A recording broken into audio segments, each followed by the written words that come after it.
और third ninth chapter अभाव विज्ञान मतलब एब्सेंस किसी चीज़ की, नॉन एग्जिस्टेंस। अभाव का परिचय क्या है? अभाव में सात्व पदार्थ के रूप में आयुर्वेद ने स्वीकार नहीं किया है। बहुत सारे दर्शनों ने अभाव को एक अलग से पदार्थ नहीं माना है। चरक संहिता ने दो पदार्थों का उल्लेख किया है, सत और असत। सत का अर्थ है जिसकी सत्ता हो या जिसका होने का भाव हो, जो एग्जिस्ट करती है। असत का अर्थ है जिसकी सत्ता ना हो और जिसके होने का अभाव हो, मतलब जो एग्जिस्ट नहीं करती। ऐसे असत पदार्थ को अभाव के रूप में जाना जा सकता है। ठीक है। वैशेषिक दर्शन ने के प्रवर्तक महर्षि कारण ने ये अभाव के पदार्थ के रूप में नहीं माना है। वैशेषिक दर्शन ने भी नहीं माना। वैशेषिक सूत्र ने अभाव के का प्रमेय के रूप में स्वीकार किया। वैशेषिक सूत्र के भाष्यकर्ता प्रशस्पाद ने भाष्य लिखते समय अभाव का वर्णन किया है।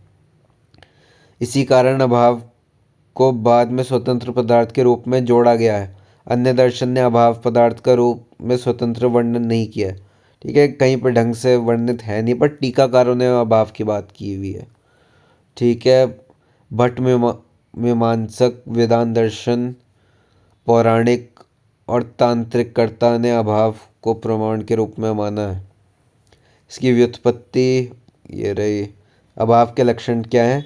किसी वस्तु का ना होना, होने को अभाव कहा जा सकता है। अभाव को शून्य नहीं समझना चाहिए। किसी वस्तु को किसी विशेष स्थान पे उपस्थित ना होना को अभाव कहते हैं, ना कि पूर्णता शून्यता को।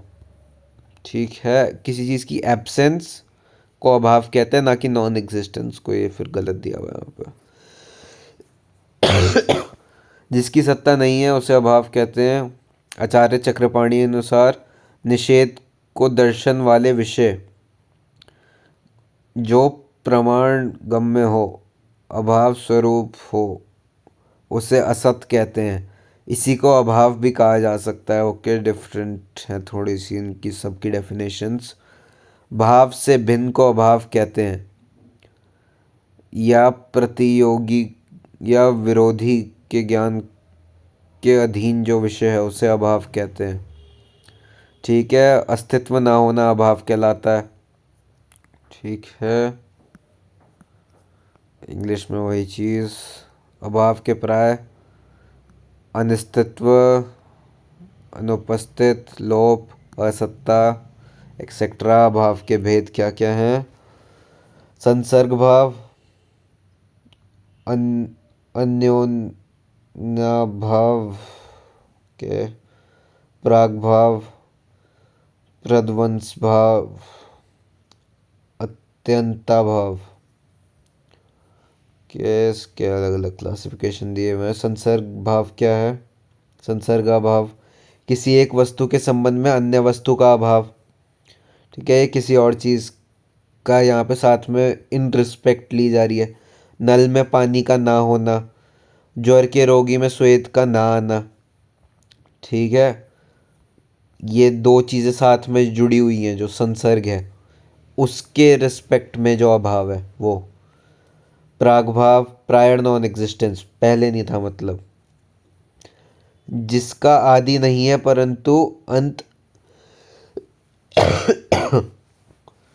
परंतु अंत अवश्य हो, ऐसे अभाव को प्राग भाव किया गया है।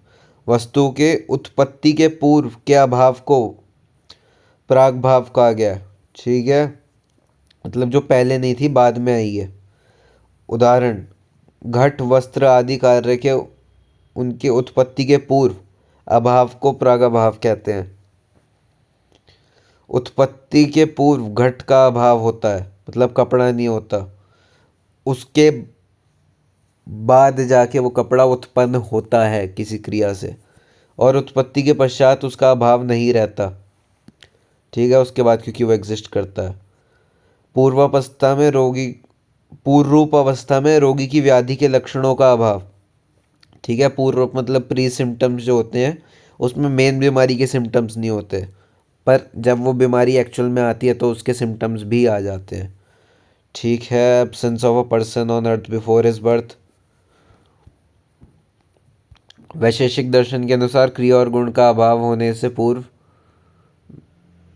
में अभाव होता है, क्योंकि जिसका भाव है सत्ता है उसका क्रिया और गुण व्यवहार होता है, परंतु घड़ा चल रहा है, घड़ा लाल वर्ण का है, ये कर्म और गुण का व्यवहार उसकी उत्पत्ति के पूर्व नहीं होता, अतः उस समय उसका अभाव होता है।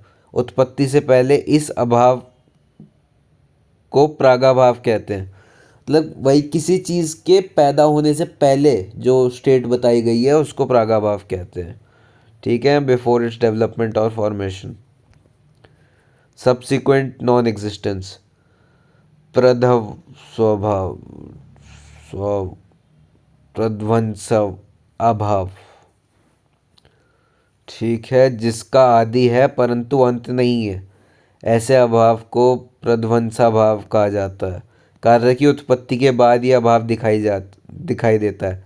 वस्तु के नष्ट होने पर उस वस्तु का जो अभाव होता है उसे प्रध्वंसाभाव कहते हैं। ठीक है, मतलब वो पहले थी फिर खत्म हो गई। घड़े के नष्ट हो जाने पर उसका अभाव हो जाता है, इस अभाव को प्रध्वंसा कहते हैं।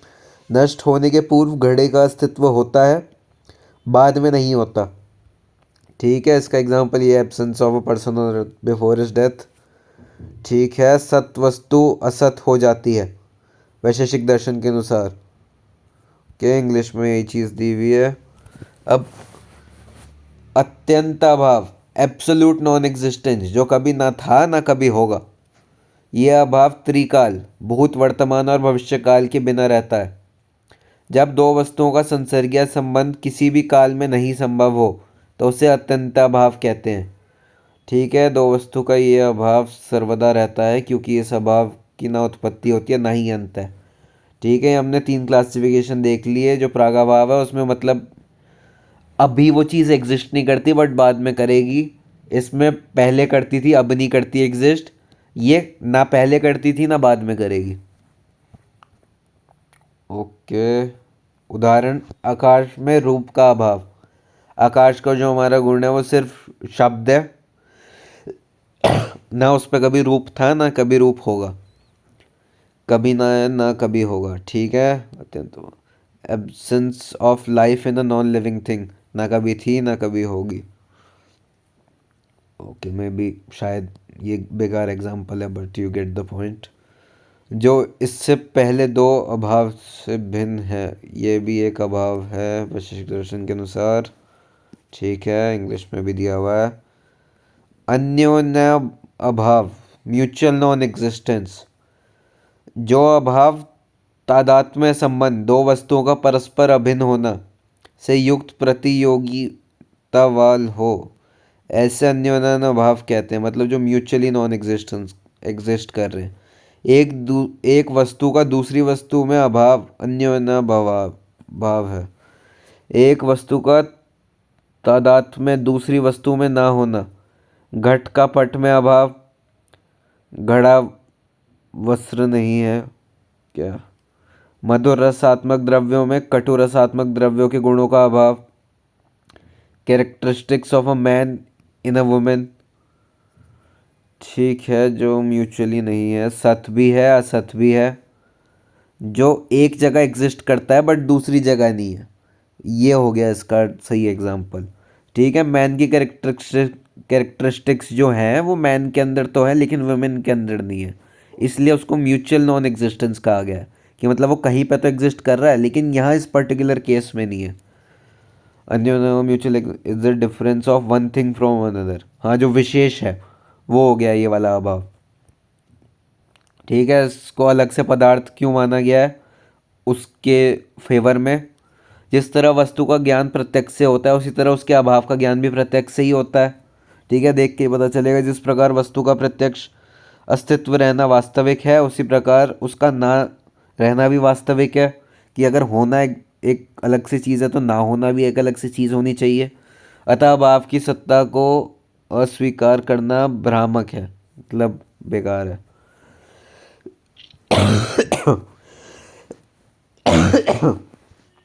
पदार्थ उसे कहते हैं जिस शब्द के द्वारा व्यक्त किया जा सकता है अभाव को भी शब्द के द्वारा व्यक्त किया जा सकता है। किसी वस्तु का अभाव को हम कहकर ही व्यक्त करते हैं, ये वस्तु अनुपस्थित है। ठीक है। अभाव, ये हमने पदार्थ के लक्षण बताए थे ना तीन, ये ज्ञेत्व, अभिज्ञेत्व और अस्तित्व, कि वो एग्जिस्ट करती है, उसको नाम दिया जा सकता है, उसके बारे में जाना जा सकता है। लेकिन द थिंग इज, जो एग्जिस्ट नहीं कर रहा, that is quite literally what अभाव मीन्स। इसलिए बहुत सारे दर्शनों ने एक्सेप्ट नहीं भी किया। ठीक है। अभाव को नहीं माना जाए तो संसार की समस्त वस्तुएं नित्य हो जाएंगी, वस्तुओं का नाश कभी होगा ही नहीं। जो मोक्ष को मानते हैं उन्हें अभाव को स्वीकार करना ही होगा, क्योंकि दुखों का पूर्ण अभाव ही मोक्ष कहा जाता है। क्या कुछ और एग्जाम्पल एक्सप्लेनेशंस दी हुई हैं आयुर्वेद ने। ठीक है। अभाव का आयुर्वेद चिकित्सा महत्व। आयुर्वेद ने अभाव को स्वतंत्र पदार्थ के रूप में स्वीकार नहीं किया, परंतु असत का वर्णन आवश्यक किया है। ठीक है। शोधन कर्म में वर्णन के उसके अयोग या अभाव के लक्षणों का वर्णन ग्रंथों में प्राप्त होता है। आदि के लक्षण जैसे अरुचि, अश्रद्धा, असज्ञता आदि में किसी विशेष या अभाव के ही घोतक है। ठीक है। यहाँ पे बता देना कि जिसमें रुचि नहीं है वो अरुचि। अंशत अर्थात आहार का अभाव व्याधि का कारण है। ठीक है। मॉडर्न साइंस में हम अभाव को कैसे देखेंगे? भाव से भिन्न को अभाव कहते हैं, अर्थात जिसकी सत्ता नहीं है उसे अभाव कहते हैं। मध्यकालीन भौतिकी मतलब मेडिवल फिजिक्स में इसे वैक्यूम या फ्री से स्पेस कहते हैं। क्वांटम मैकेनिक्स में वैक्यूम को न्यूनतम स्वाभाविक ऊर्जा की स्थिति, state of lowest possible energy के रूप में परिभाषित किया जाता है।